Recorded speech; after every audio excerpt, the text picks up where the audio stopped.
Hey you guys, the Doc is Hope here and welcome back to my channel. I hope you guys are doing well and having a great week so far. So today I'm going to be doing a pattern review.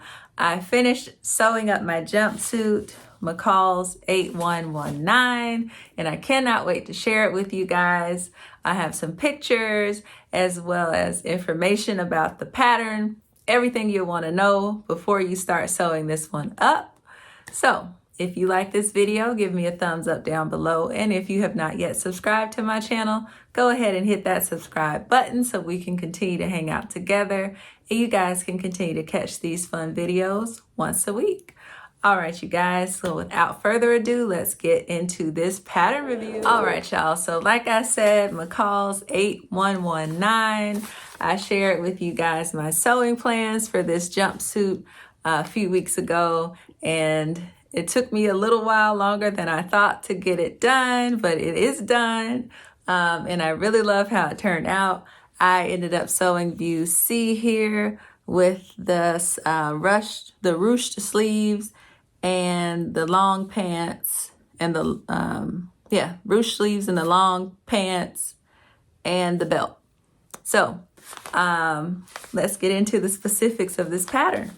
This pattern has 10 pieces total. It can be a romper, a jumpsuit, and a jumpsuit with a belt, as shown here. Here are the line drawings. So A, B, and C, which I made. This pattern is rated easy, which I will say I agree with that rating. Suggested fabrics for this pattern included cotton blends, linen, poplin, and stable knits. I actually used a tweed fabric, which I shared with you guys before. This black, gray, and silver tweed, which this was my first time sewing with tweed, and it was interesting. It wasn't a hard fabric to sew with. It is very heavy weight. So once you start putting these pieces together, it just gets very heavy. It can get very thick underneath your presser foot. So those are the only things that were a little extra, if you will, in my opinion. But I really enjoyed sewing with this fabric. So a few things that I didn't necessarily care for with my tweed is that it did shed a lot. So of course, as you know, you can kind of unravel tweed like this to kind of have an exposed fringe look. So sometimes without even doing that, my edges would fray before I got to sew them together. And even my seams, some of them are a little bit frayed. So, and it kind of gets all over the place. I have like tweed dust all over my sewing room, but that's okay. I like how it turned out still. So let's get into the notions. We have 122-inch zipper that you'll need. That's an invisible zipper. We have, if you're sewing up view A, 1.5 yards of cord. That is going to be for this little part here on the shorts of the romper. We also have for view B, one package of 1/2 inch single fold bias tape. That's going to be to finish off your sleeveless armholes. We have view C, 1.5 inch slide buckle and 2 small snaps, which is the view I sewed up. The buckle, of course, is for the belt, and then the snaps are for the sleeve. So that's it for your notions.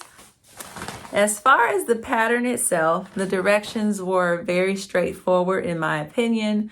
No trickery, no tricks, or any type of throw you for a loop steps in my opinion. There are a total of 42 steps. Now you're not going to use all of those because it's broken down by which view you're sewing up. So some of the steps you'll skip if you're not sewing up view A or view B or view C. So just know that. Again, pretty straightforward. You're going to first construct your bodice, front and back, and then you're going to move on to your pants, do a little work there with pockets, etc. and then you're going to move on to putting everything together. So there are some facings involved here, a facing for your neckline, of course, installing your invisible zipper, and yep, so you have a front and back facing, which make up the entire neckline of the jumpsuit. You have your sleeves, of course, which those were, not difficult to put in. And then if you're sewing up view C like me, you have your tabs.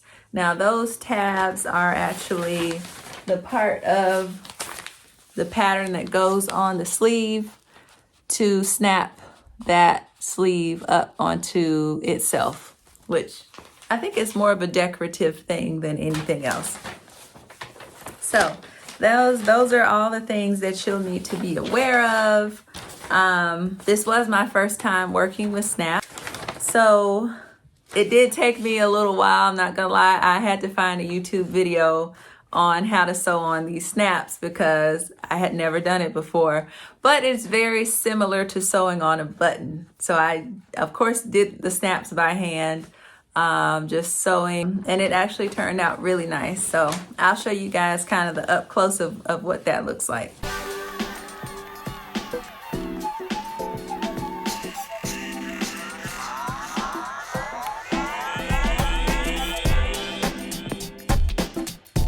And then, of course, your finishing details with your hem and your belt. So yeah, my belt with my buckle. I love my buckle.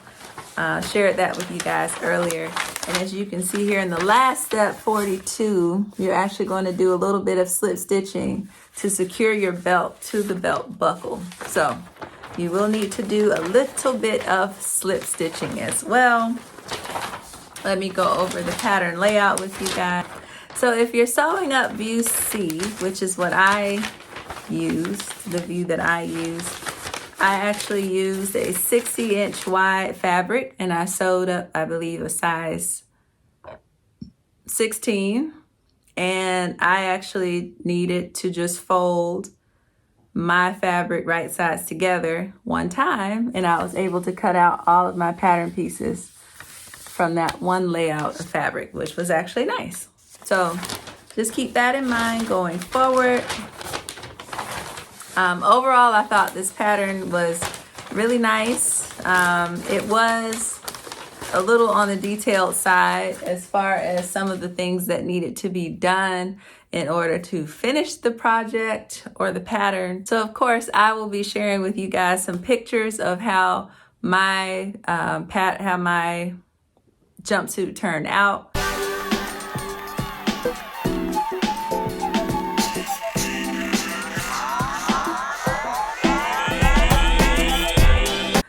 I do have it here so that I can show you guys a few things up close. So again, this tweed fabric, I think if I had to make this again, I would take some of the shoulder length out. That is a little bit of a long shoulder, and my shoulders are not quite that long. I would have liked for my sleeve cap to fit maybe right about here. So that's about the only thing that was a little, something that I would do differently if I sewed this jumpsuit up again. I will show you all the detailing here on the sleeve. As you can see, the snaps here and here, which come together to fold up that sleeve cuff. I really like that on this jumpsuit. Of course, you have your invisible zipper going down the back of the jumpsuit. And here is my belt. I'll show you guys with that really cute buckle. Love how that turned out with the jumpsuit. I think it complements it very well. I did remember telling you guys that I lengthened my pants about 4.5 inches. So I hemmed those at the bottom. I don't know if you guys can see all that dust, fuzzies flying around, but I hemmed my pants and they were still a little short, actually. Even though I did trial them in the muslin, they were still just a little bit short for me. So I do love how it turned out, but I think I would have maybe gone another inch or two with length just to make sure that the pants were long like I wanted them to be. But overall, I'm very, very happy with how this jumpsuit turned out. Let me know if you're thinking about sewing this up or if you've made it before. Let me know down in the comments. And hopefully this pattern review was helpful for you to help you decide whether or not you should sew this up. Overall, I would give this pattern a B+ or an A-. I feel like it was pretty straightforward, pretty simple. And the end result is really cute. All right, you guys. Well, hopefully you enjoyed this video, this pattern review. As always, I enjoyed making it for you. If you like this video, give me a thumbs up down below. And if you have not yet subscribed to my channel, go ahead and do that. Hit that subscribe button so we can continue to hang out together. You guys can continue to catch these fun videos once a week. All right, you guys. Well, until next time, I hope you have a great week and I will see you later.